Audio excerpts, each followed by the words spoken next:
I'm here in beautiful Northern California, and it's pretty nice outside today, actually. It rained yesterday, but um, it's nice again today. You can see some sunlight coming through the windows. Nice, man. Yep, I'm from rubbish weather, Sheffield. Let me actually adjust my curtains. There's a lot of... And it is now 6:42 p.m. and I've actually got a really nice sunset going out of my bedroom window. So Nice. I'm quite grateful for that. Now I'm quite in a lucky position because it seems to be at the top of the village, like the very top, like where the church is. They put the church right at the top of the village. So my bedroom window's got quite a nice view, actually. Oh, nice. Yeah, I get to see the sunsets when we're doing the podcasts. Yeah. Maybe someday I'll make a video and I'll show everyone where I live.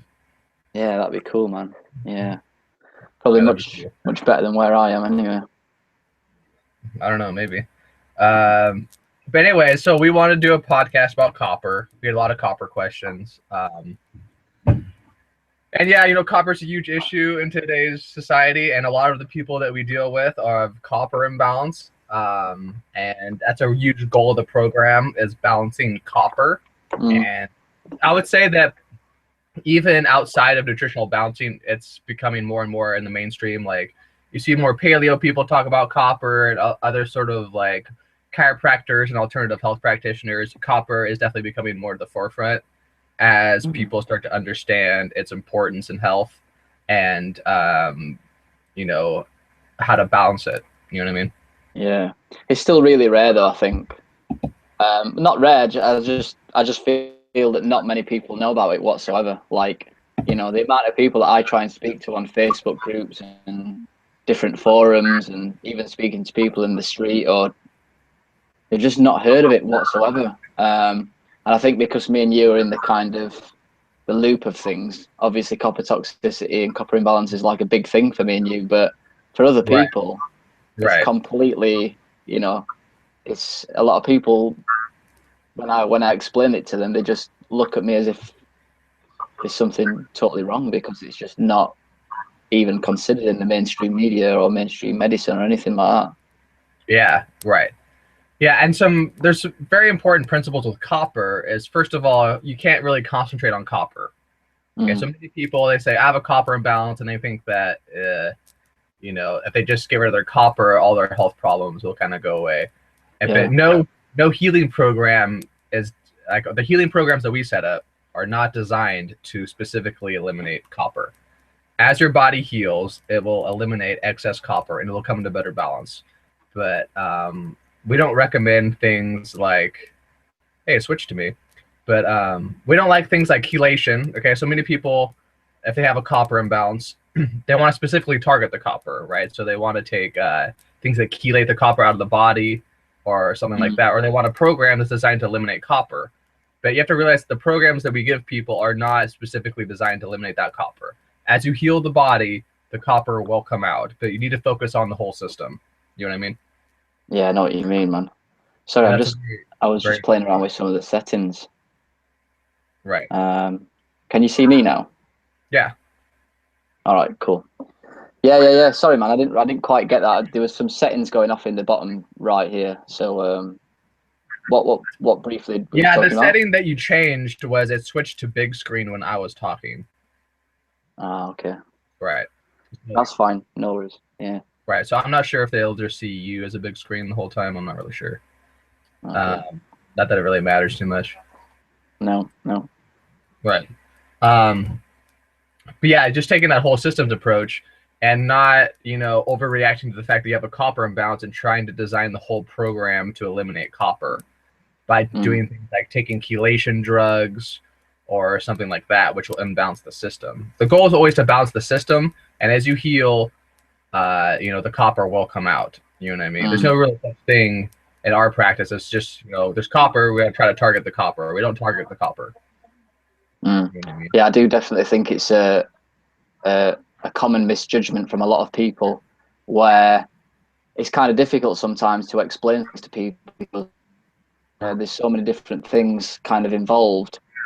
But because copper seems to be such a kind of a big player in most of people's health problems, I tend to talk about copper by itself, as if it's the only kind of problem. But in reality, it's not. There's loads of other different issues at bay, and then people go away and kind of come back saying that they've had their blood tested and the copper balance has come back normal. And even on the hair tests, people get the results back and the copper's fine. But to a trained eye, obviously, it's certainly not. So for us to explain or kind of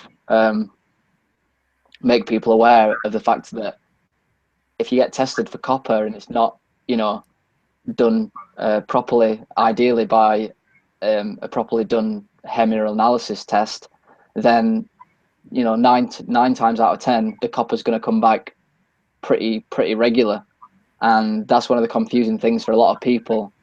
And then you also get people wanting to test the copper using different hair labs and using different methods, which potentially could be fine, but in terms of what me and Luke do, we can only kind of put our hearts on one specific test because we know that 100% works.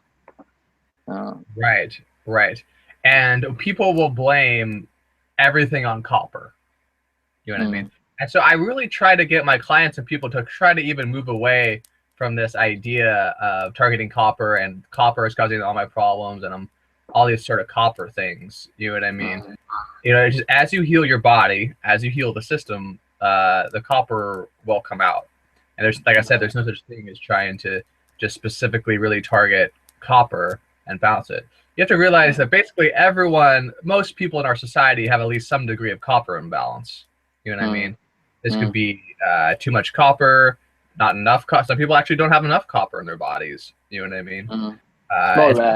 It's probably more rare, but some people don't have enough copper, or they don't have enough copper at one time.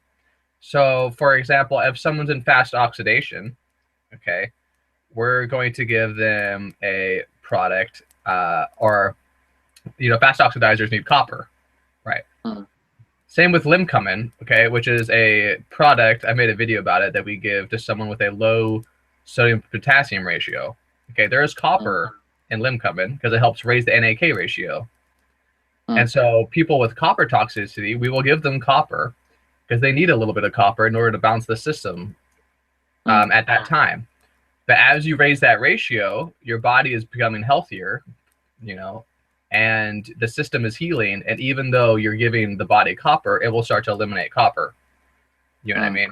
Because there can also be an issue with biounavailable copper. And so as you feed it the proper copper, it will get rid of this oxide form of copper. I mean, so it's important to realize there's also different forms of copper. Okay, just the same thing with like iron and things like that. So there's oxides, okay, of minerals. Okay, this is where like rust, for example, rust is iron oxide, so that's where iron has chemically bonded with oxygen and formed an oxide compound. This happens in your body too. When your body doesn't get enough of the preferred kind of mineral, it will absorb these oxide forms because it can't get the right form. But these oxide forms are almost, they're not as good, but it's all it can get. So it'll absorb oxide forms of copper, which is just copper bonded with oxygen, right? And as you supply it copper, like the good form of copper, it will get rid of this, what we call a MEGO form of copper. You know what I mean? And so there's all sorts of different copper imbalances that come into play. And so I guess goes back to the point, you try to balance the system. And, as you balance the system and you balance the ratios on the test, then the copper, whether it be biounavailable copper or any sort of copper imbalance, will heal. You know what I mean? Yeah, exactly. It's interesting, actually, because as we speak, I'm actually dumping a little bit of copper now. But I find that a lot of people kind of, depending on their level of sickness, sometimes it takes a while for people to actually start removing the copper from the system. I don't know about you, but I think it was around 2 years for me before I actually had my first copper dump, which can be a little bit confusing because a lot of people don't actually understand the symptoms kind of surrounding a copper release, or sometimes they're not even prepared for a copper release. Yeah, I didn't really. But I think once the body kind of gets itself to a level where it's ready to release it, then what I found is that there's a bit of a snowballing effect. But it's really important to get yourself to that first level where your body's energy's available and it wants to kind of remove certain metals, including copper. So kind of it's important for people to realize that sometimes it's not necessarily a quick approach, Yeah. and it can take quite a while, especially for people that are in 4 lows. But to try and trust the program and to speak to your practitioners, because I think sometimes people look at practitioners and see them on a bit of a pedestal because they're quite healthy and quite glowing, but they don't realize that the practitioners have often been through difficult times, just like many of the clients have been. So yeah, and those practitioners are still eliminating infections. Even the masters, the people that have been on this program for 20, 30 years are still eliminating infections.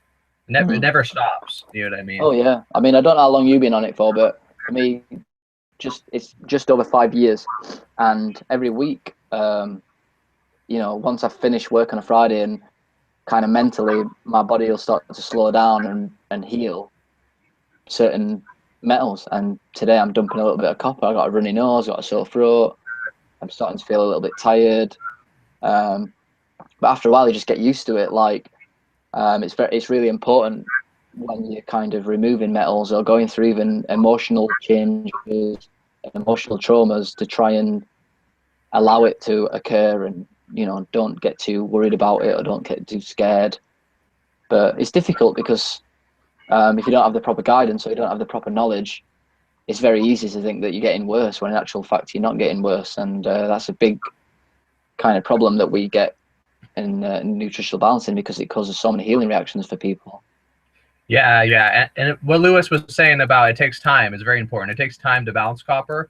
I didn't start dumping copper until about 2 years into the program. 2 years into my program, I started off in 4 lows, but about 2 years into it, I retraced 4 lows.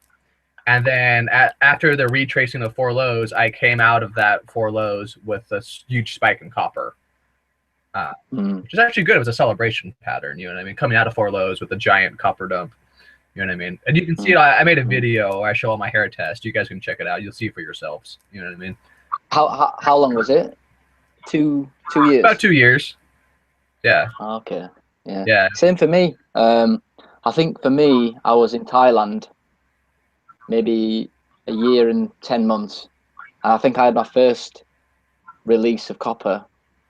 And I got, the usual, I don't know, I think my copper detoxes seem to be very different to yours. But I don't know whether it was the same in the beginning, but for anyone that's kind of wondering what it feels like, you tend to get insomnia or poor sleeping patterns, tend to get an increase in headaches or really bad migraines. For me, I used to have a lot of candida issues and stomach flora issues, and the copper, once it's released in the stomach, it's it has the ability to kill off a lot of the fungi or the candida in the stomach. It's one of the roles of copper when it's not available. When it is available, it actually kills off a lot of the candida in the stomach. But for me, I'm constantly bloating, and that's a really surefire sign. If I start bloating, I know that I'm dumping copper. Other things are mind racing, mind absolutely. Sometimes when you're doing it really hard, mind's just going crazy. Fears. A lot of fears are involved. So yeah, keep a lookout for him. Yeah, has my screen gone big on your? Yeah, it's been big this screen? whole time. I don't know how it works. Well, there was a different setting where when I talk, it'll make me big. That's what you did. You did it for a few seconds. Yeah, I don't know where that setting's gone in, but it doesn't matter. Yeah, it don't matter. But yeah, and So yeah, those are definitely symptoms to look out for. I mean, me personally, I truthfully don't get very bad copper symptoms like other people experience. I Mm. feel my lymph drain, and then I'll get a little bit of like runny nose, like post nasal drip, and I will sleep a lot. I'll sleep like 10 hours a night, Mm. especially when I use the Mm. sauna. And I've Mm. retraced lots of infections. As you heal copper, you'll retrace infections. I've Mm. retraced nasal things, sinus things, ear canal things like ear infections and stuff like that. Mm. Um, and a really big one for me is like the straightening of my structure. Mm.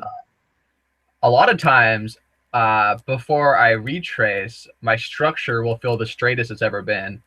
Like 4 or 5 months ago, I retraced a really bad sinus issue, and my hips, right before it happened, I was moving a lot of energy downwards, and my hips were the straightest they'd ever been. Oh, right. Yeah, yeah, yeah. And I was like, oh wow, and then I retraced like 2 days later. That's Um, crazy, man. I know. and I've never really. I can feel the downwards energy building again, and my body reaching another level, straightening out, and I feel I will retrace something else here within a couple weeks. Yeah. Yeah, yeah, yeah. I don't really. No, I don't really relate to the structural um, things really with the copper. But for me, not anymore. Copper dumps now are quite mild. But um, I had a couple of months in Thailand where my copper rose and I fell into four lows, and I had a really difficult time. It's really, really traumatic. A lot of fears. Not sleeping at all. You know, I had a few hours sleep per night. Um, you know, thought panic attacks. Never had panic attacks before in my life. Started having panic attacks, and this lasted for about 2 months.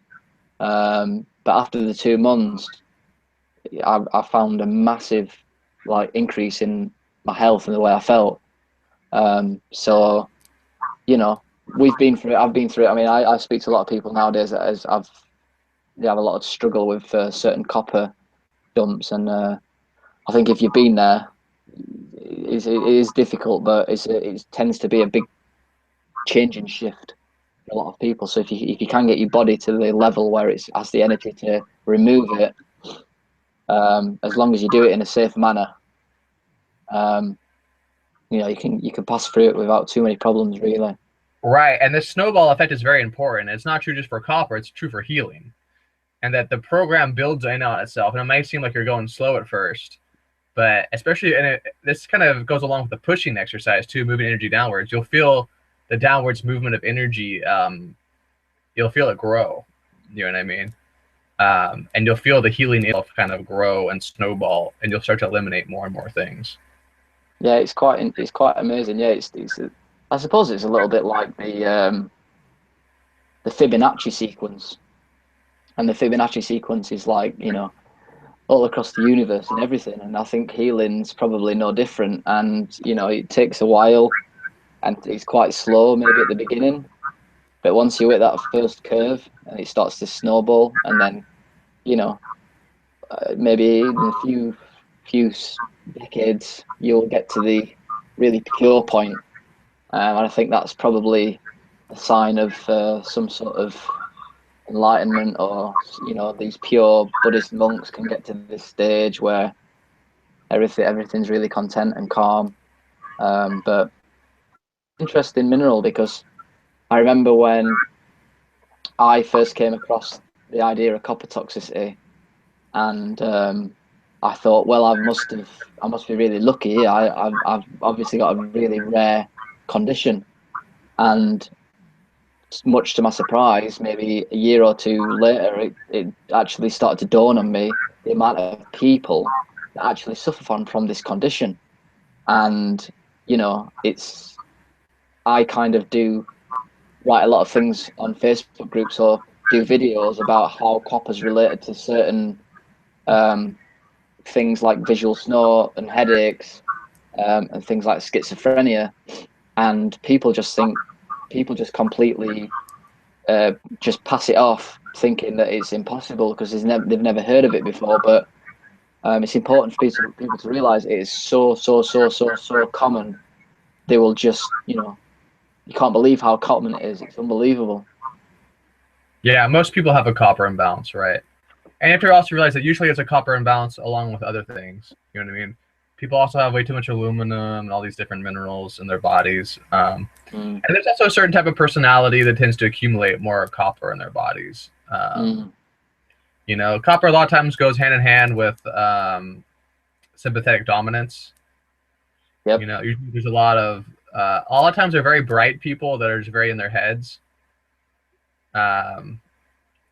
Copper can be a way to cope, with the world because it detaches you.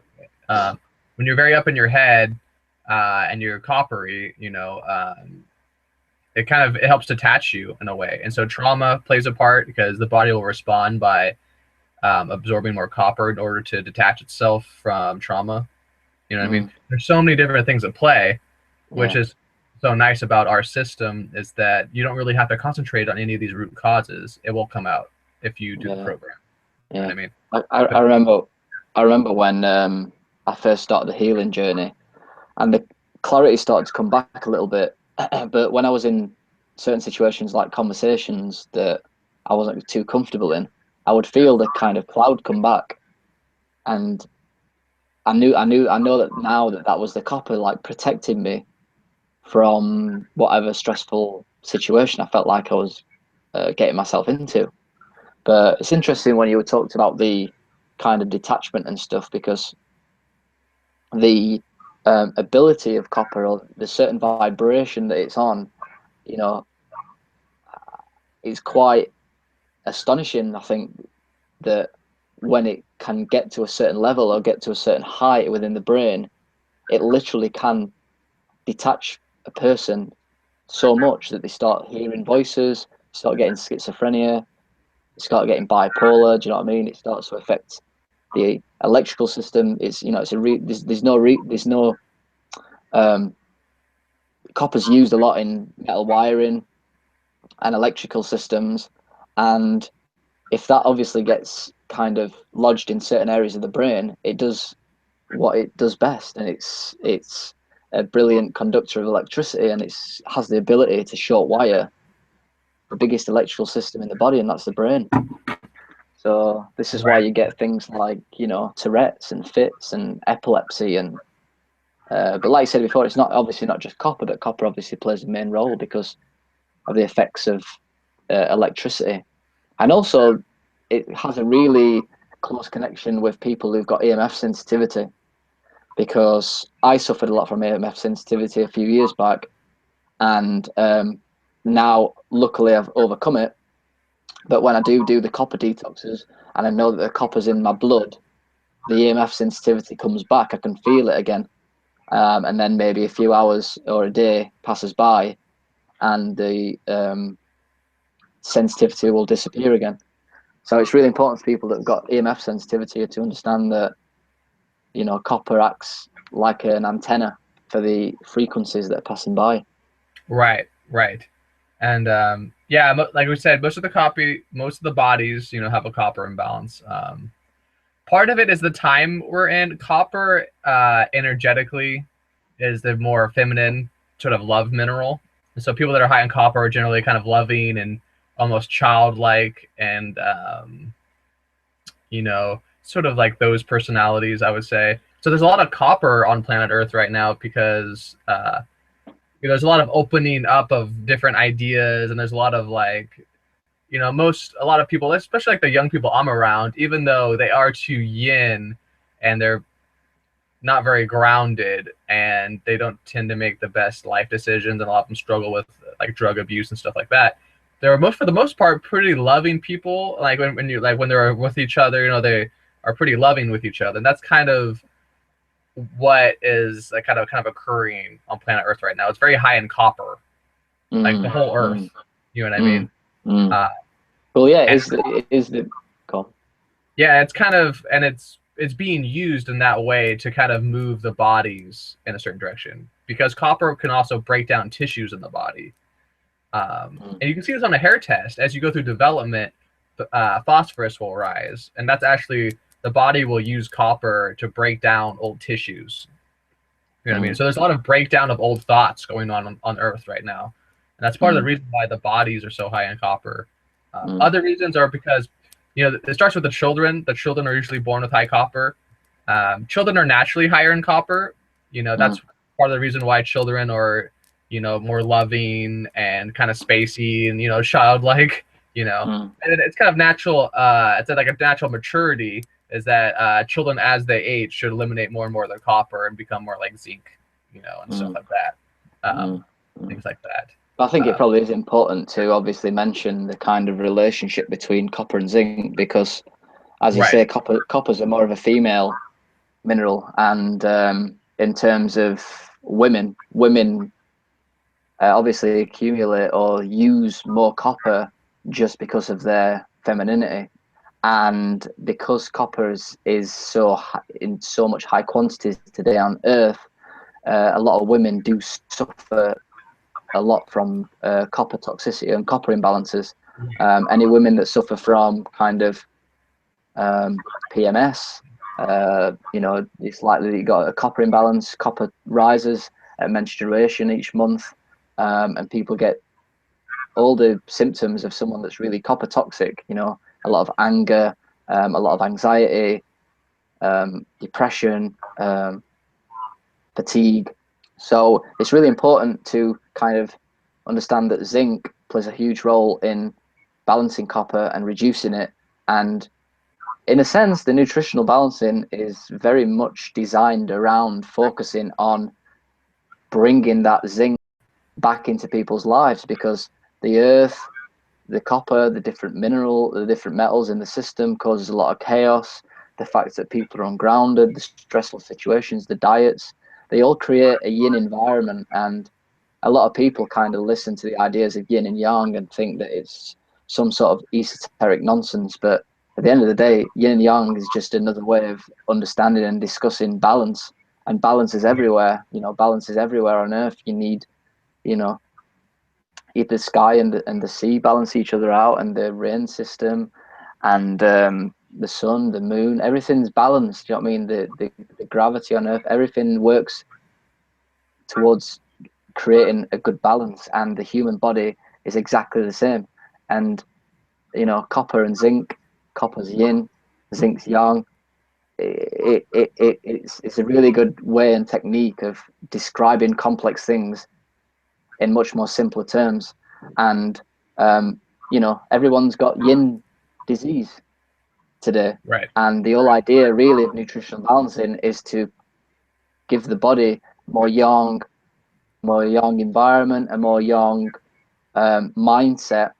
And after a while, the body does start to become more yang, and its energy centers start to ground more, and the body is in a position where it wants to balance itself. And as a result, you get a release of things like copper and, you know, the toxic metals that are causing the yin problems, and yin fungi like candida and parasites and yin thoughts.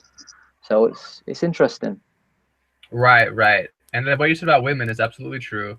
Women struggle with copper imbalance today even more so than men. A lot of this has to do with the fact that the women are in even worse health than the men, because they're more yin, right? If most people on Earth right now are too yin, women, I mean, yin is more of a feminine energy, right? And so women are naturally more yin. So the women tend to struggle with this sort of yin disease even more and are more copper imbalanced.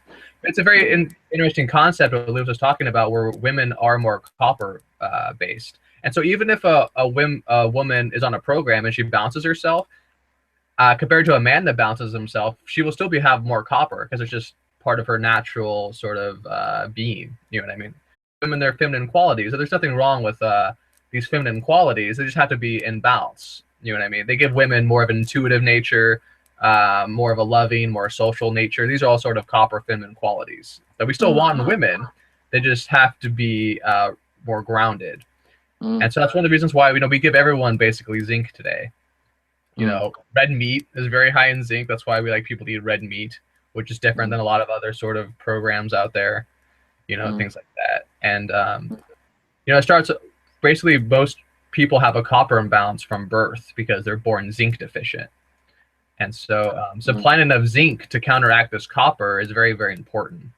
And and like what Lewis was talking about, you know, yang is like the balancing, and zinc or more of like the balancing energies on Earth right now. And so the whole Earth is kind of this one way, this yin sort of coppery feminine thing, and it's bringing a lot of good things to society at this time, but it needs to be balanced by a more yang masculine sort of energy. You know what I mean? So what was what you were saying before, and what we've been saying for the past 10 minutes about the fact that copper is more of a feminine kind of mineral, and it's used much more for the feminine being and the feminine energy. When you look at a man that's more copper toxic, you do find more feminine qualities, or more kind of softer qualities. So anyone that's kind of likes to live on the edge a little bit are more copper toxic, or people that tend to be quite creative, or people that tend to be quite flamboyant, a little bit soft in their thinking. People that like to dress in a lot of colors, for example. Do you know what I mean? If you know, people that have got softer skin and not a chiseled look. So I don't know about you, but you know, in terms of myself, from what I used to be to what I am now, I know I've still got a lot of copper in my system, and some people do genuinely have a copper personality. You know, it's just their specific personality. Like, I'm a creative person. You know, there's no question about the fact that I'm very creative in terms of art and music and different ideas. And we're not saying that if I balance my copper, that element of me, that trait is going to disappear. No, it's actually probably going to enhance itself because it's properly balanced and properly developed. But there was a few things that when I was younger where I was quite interested in drugs, for example, which is more of a copper yin, up and out kind of personality. I was quite what's the word, flamboyant in my dress sense. You know what I mean? I used to have a lot of piercings, and I was interested in tattoos, and I used to wear a lot of colourful clothing. And you know, when I was going out downtown, you know, when I was looking in my wardrobe, I was looking for an outfit that would kind of shock people, or kind of make me the centre of attention. Do you know what I mean? And I was very spacey and kind of out there in my thinking.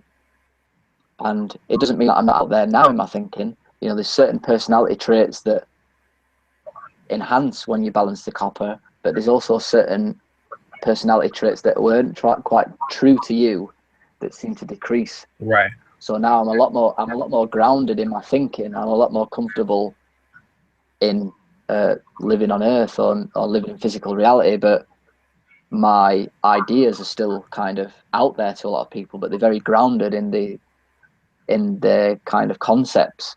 So, you know, it's important to realize that when you kind of balance the copper, you don't lose a part of yourself. You actually gain the true parts of yourself, or you enhance the true parts of yourself.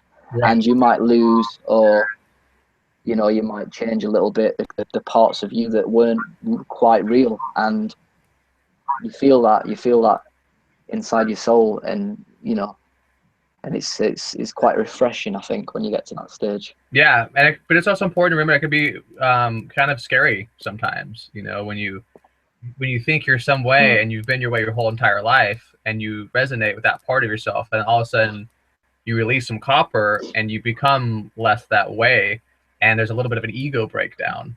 You know, No, yeah, definitely true. A lot of the things that you thought to be true weren't true, and you know, and then as the truth, you know, kind of realize the truth, you're healing and you're grounding and releasing copper, it can set off a lot of ego things, you know what I mean, where it's kind of like a breakdown of the ego, and it's something that you have to let go, and it can be difficult a lot of times, especially for young men that are releasing copper pretty quickly, and they're kind of progressing, you know, quicker than maybe some other segments of the population would. I've seen this with a lot of young male clients, you know, because a lot of ways young men are in some, I would say for the most part, healthier, in general than other segments of the population, partially because they're men and because they're younger, right? So obviously, if they're younger, they have more energy to work with, and then they'll do the program really well, and they'll dump a bunch of copper at once, and all of a sudden it's like, it's got like ego shattered, overnight, and everything they thought was true.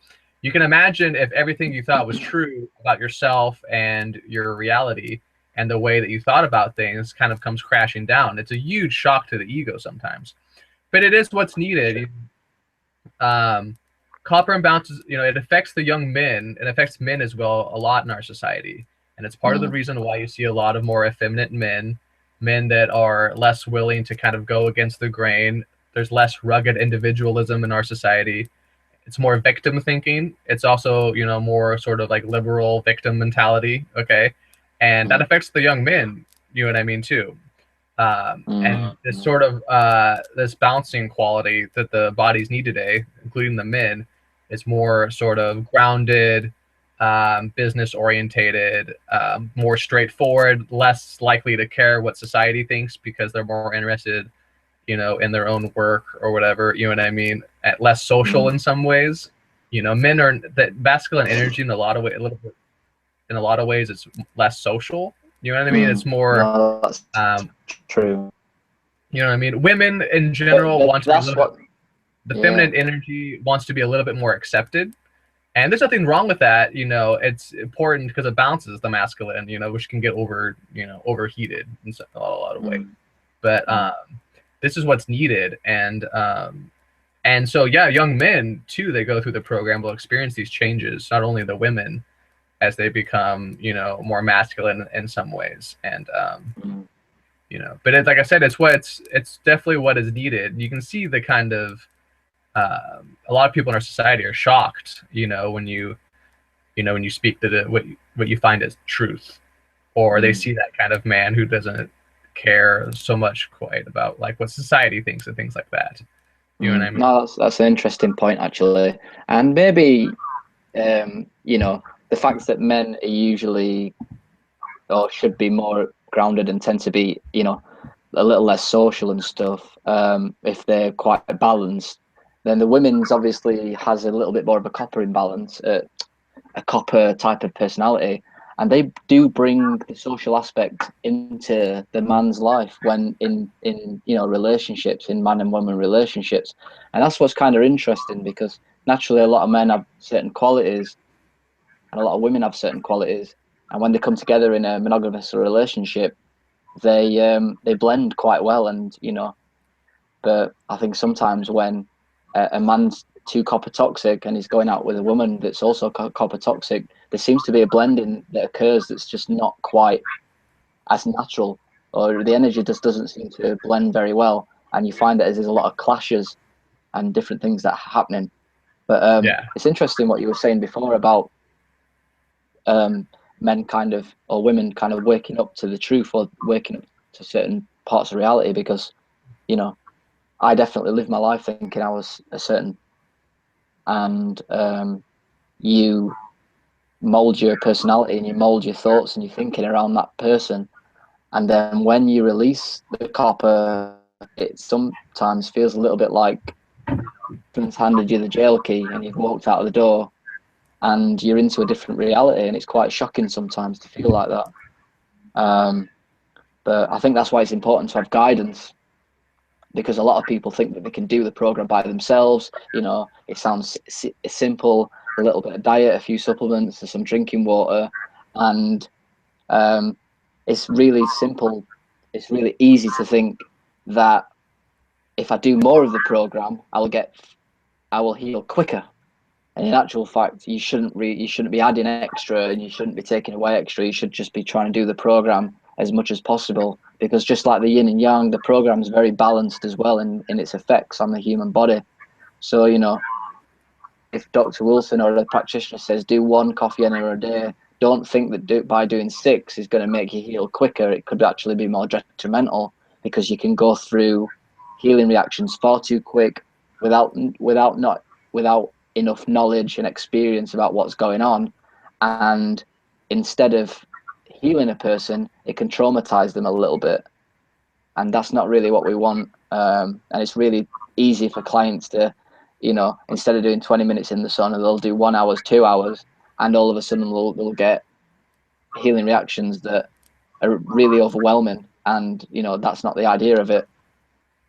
And it's quite beautiful in the sense that it does relate to the whole idea of balance. Do you know what I mean? And the program is very well balanced in its effects upon the body.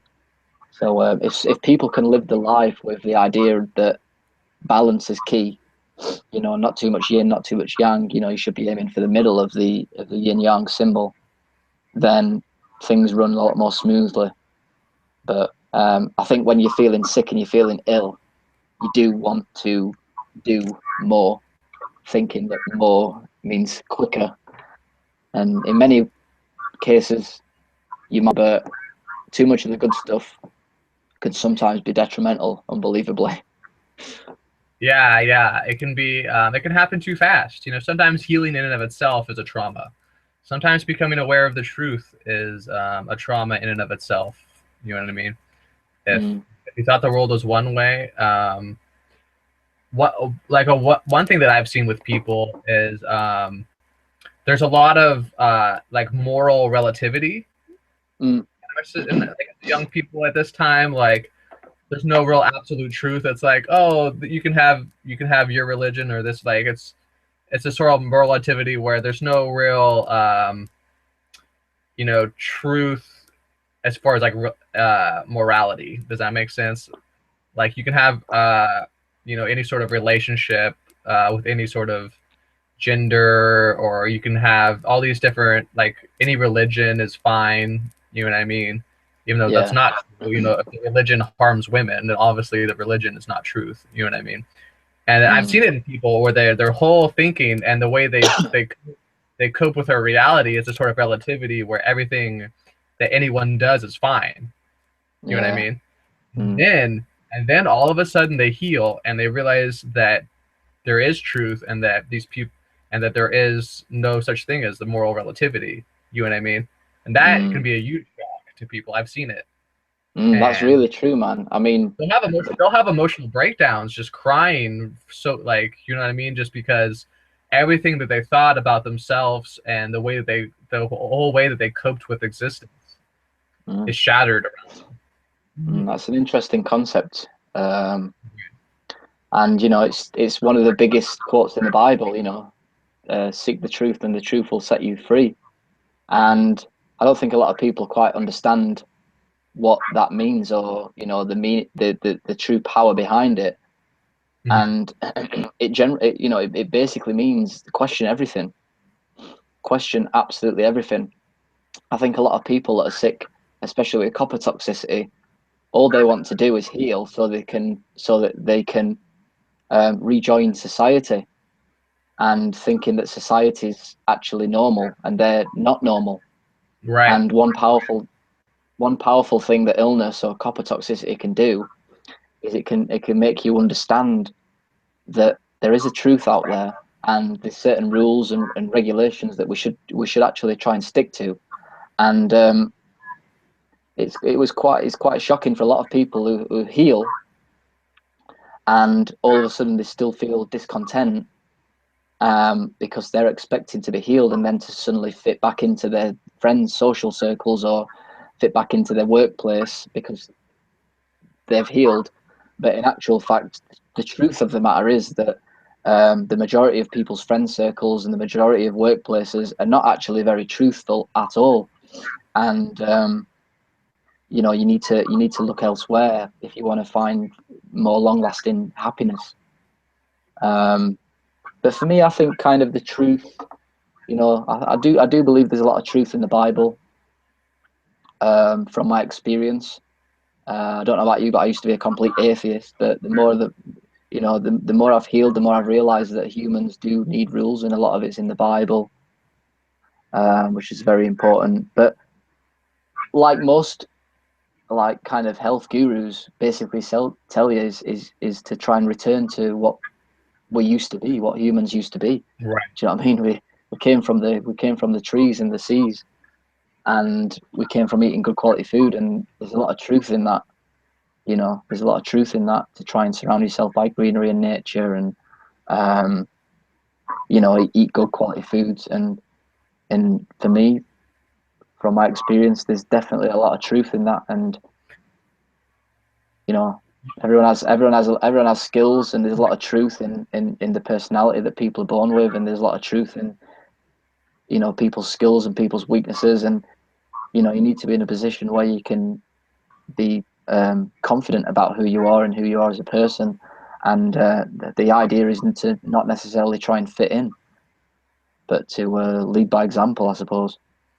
Right, right. Yeah, and it's important to realize that you kind of realize these truths naturally as you heal, and you bring more downwards moving energy into your body. You will just naturally realize more truth. And then if you read the Bible or something like that, you'll have an easier time understanding if it's truth or not. Even though it's also important to understand, you know, you'll come to the realization, you know, not all truth is in the Bible. You know, it's not what any source contains all the truth. For example, if people eat tuna today, there's mercury in the tuna. We can see it on the hair test.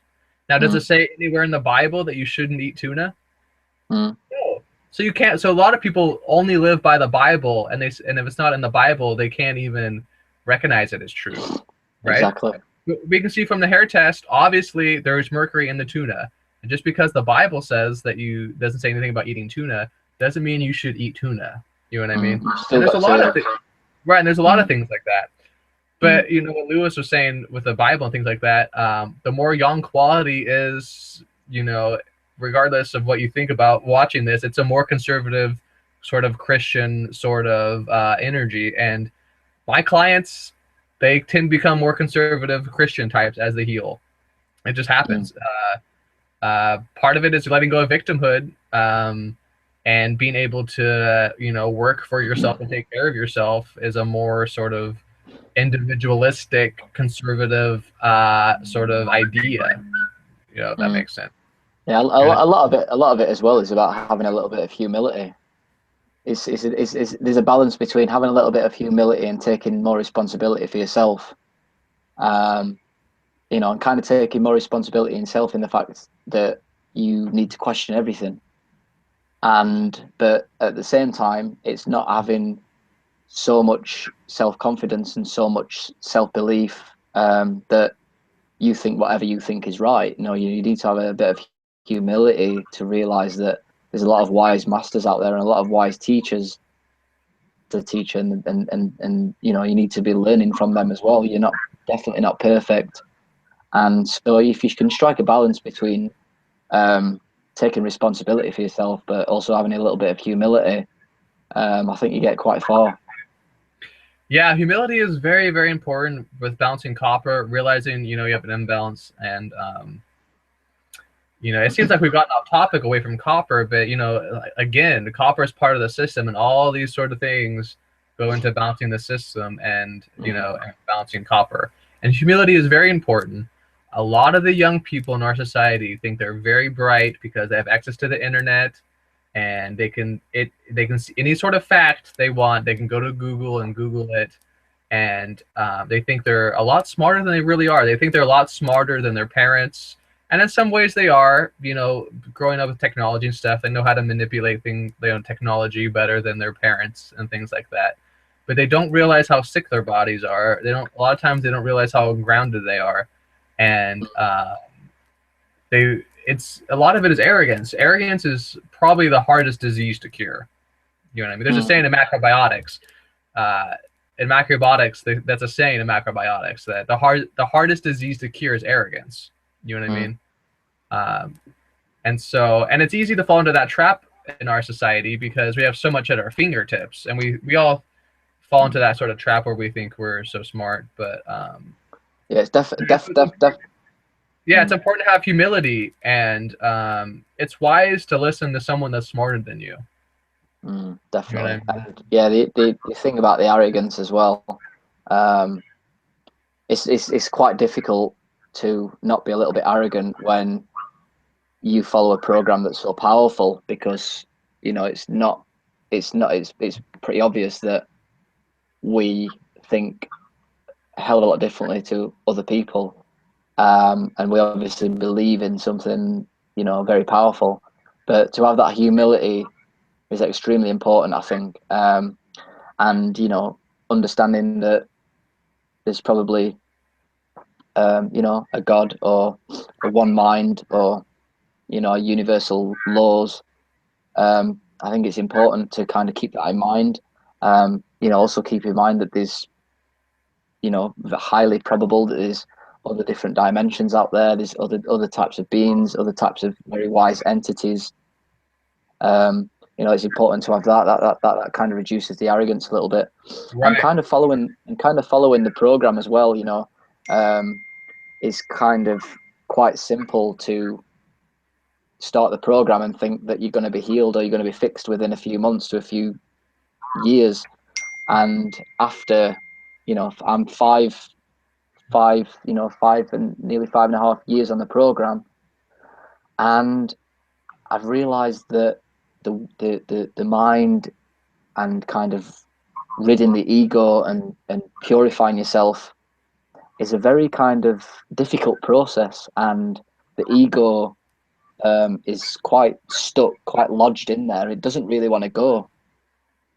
And the arrogance kind of diminishes a little bit when you realize that, you know, it's challenging a lot of the times, and you do need to take things slowly, you know, wanting to speed things up and wanting to be quick and wanting to be the best person you could possibly be in the shortest amount of time is quite an arrogant way of thinking.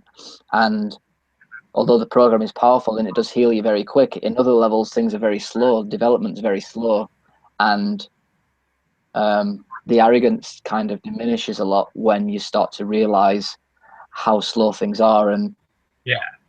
And no one, the universe, you know, you're just right. like everyone else. And no one wants to be around an arrogant person. Would you rather be an arrogant person or someone that exudes universal love? You know, you can tell when someone is arrogant.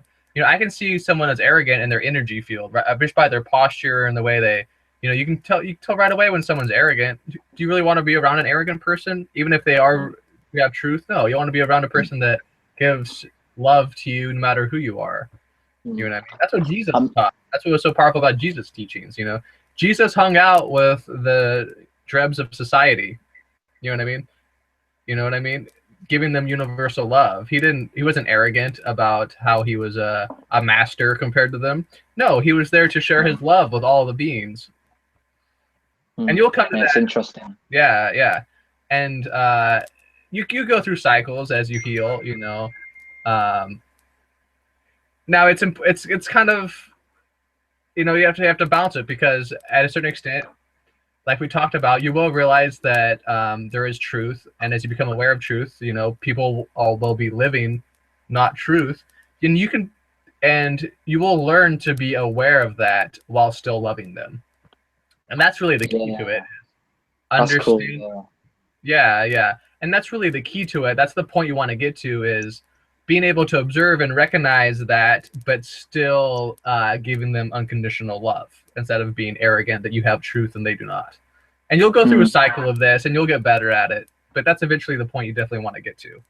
And in all the major religions, and the idea of souls, and the idea of ascending and going to heaven, and it's in you know, Buddhism teachings that we're all kind of one mind. We're all on one level connected, and if you can kind of train the mind to realize that, you know, if there is a home that we're all trying to get to, all truly going to be content until everyone's reached home again.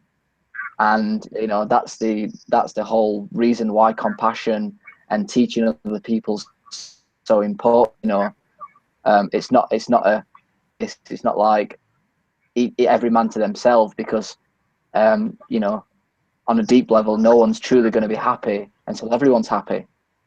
So if you can train your mind to realize that we're not individuals, we're not secular, everyone on one level's exactly the same, then it makes arrogance really difficult to cultivate, because it gives you a lot of humility, thinking that if the end game is true happiness and contentness, then you're not really going to truly feel that until everyone's feeling it.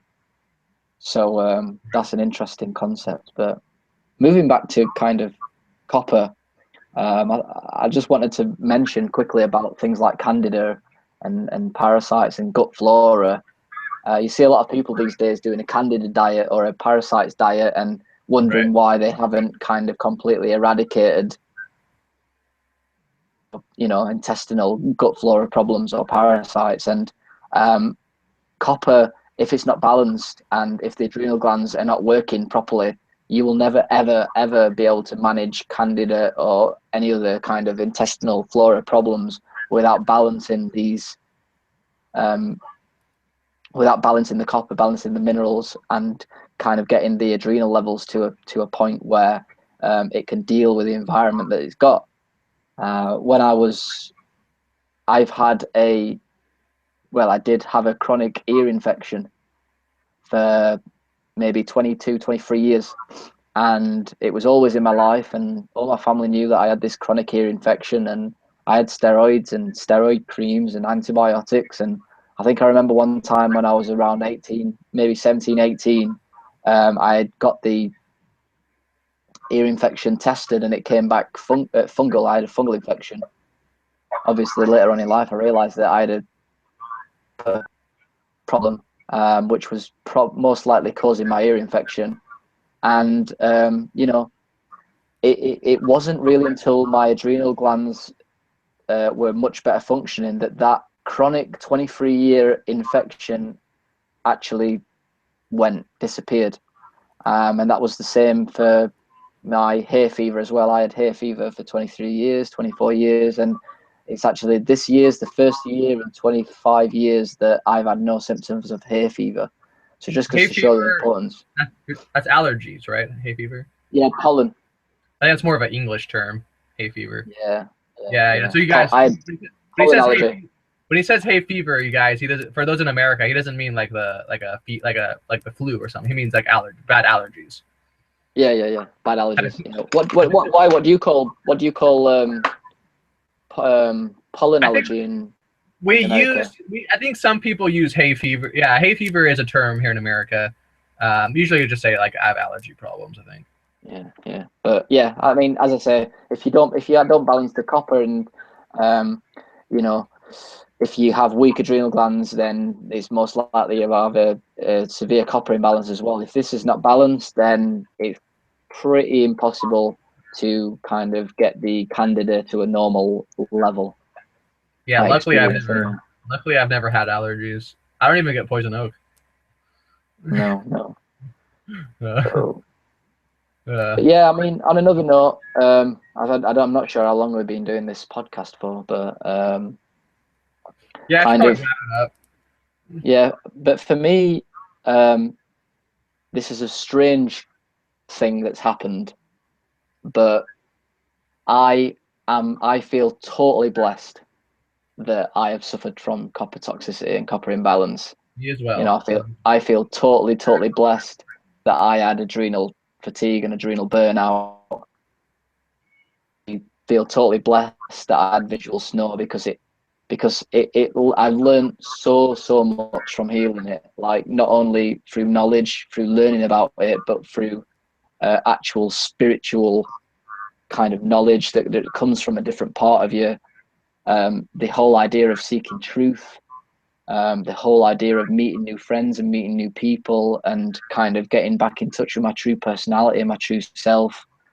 And yeah, man, in a way, there's a little part of me saying, do you really want to truly heal? I do, but there's a little part of me saying, well, I've kept going for 5-6 years because I've had these health problems, and it's really massively been an eye-opener and a huge blessing that a lot of people who are listening to this are going to be thinking you're talking absolute rubbish, but believe it or not, if you manage to heal the problems, you manage to balance the copper, you look back on it and you'll have learned so much, and hopefully you'll be able to kind of teach others about it as well. I think that's when you can help others awaken as well. Right. Yeah, and that's a good thing to wrap it up with. Is that it can be blessing, you know, and everything in our lives happens for a reason, and life is here to teach us lessons, you Mm. know, and um, having burnout and having a copper imbalance can make you go inside of yourself, and it can make you Mm. realize the truths that were missing from your life, and it can teach you Mm. discipline. It can teach you all sorts of things about the importance of what life really is and how you should live it and how to be truly happy. And it can kind of lead you Mm. back to your own talents and who you really are. Um, you know, once you balance yourself, you become more in line with who you really are, even though sometimes who you really are isn't who you thought you were. You know what I mean? Mm. And it's a very important to look at as a blessing and continue to love yourself. And with enough self-love and patience, you will, you know, bounce your copper back and you will regain your health. And then once the hard part's over and you get over that hump, like we talked about earlier, you can live your life like no one else can, and you don't have to worry about a lot of the chronic diseases that people have. You can live your life more full of wisdom and grace, and decisions just naturally become easier to you. Life becomes more guided, and it all is worth it in the long run, and it becomes a blessing in disguise that you had to suffer through these problems and learn how to heal them, you know. Mm. And then you know, as you heal yourself, and then also as you heal yourself, you begin to heal other people as well, and then you can teach other Mm. people how to heal as well. uh, Mm.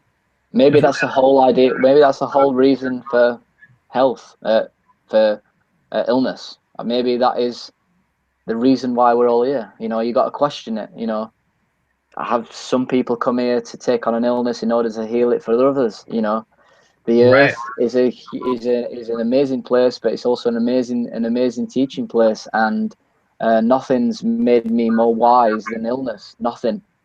So maybe that is another truth. Maybe that is another universal law, a universal truth, that we've all took the decision to take on an illness in order to understand things more clearly, and in order to understand compassion more clearly, in order to understand what it feels like to be a victim, you know, what it feels like to suffer, and to heal that suffering, and to come away understanding so much more. Um, if you have the idea that the soul kind of lives on, and the soul's kind of eternal, the soul or the spirit's perfect, then, you know, coming to earth and going through some suffering in order to learn, you know, if you're that soul or that spirit that comes to earth to understand it, you know that you're going to come, you know that whatever happens, you're going to go back. So it's not really that much of a risk or that much of a problem. You know what I mean? You know that nothing's going to necessarily happen. All you're going to do is come away with a lot of knowledge and wisdom. So, you know, it's something to think about. It's something that I try and live my life by. yeah, at a certain level, you know, all illness can be thought of as, you know, imbalances in your life path, you know, and things you need to heal in order to, you know, achieve higher development, you know. Cool. Definitely. All All right, right, man. sweet. Well, yeah, if you're still watching at this point, we Yeah. are planning on doing a live Q&A every week. I know that you mentioned that we might try and do it on a set day, but I don't think that's a very good idea. I think it's best to kind of Okay. keep it. We'll kind of keep it flexible for the people in different time zones and stuff. That's So true. yeah, if you want to sign up to the live Q&A newsletter, it's going to be in the comment box below. Sign up, and we'll probably send an email maybe a day or two in advance, and you can come on there, ask questions, and try and make me and Luke not sound as serious. Right, right. Yeah, that's about it. If you like the video, like the video. If you like all the videos, don't forget to subscribe. Go down below to the description box, and then you can sign up for the Q&A, the newsletter, and we'll tell you guys when we're doing Q&A. And that's about it. We'll talk to you guys later. See you later, guys.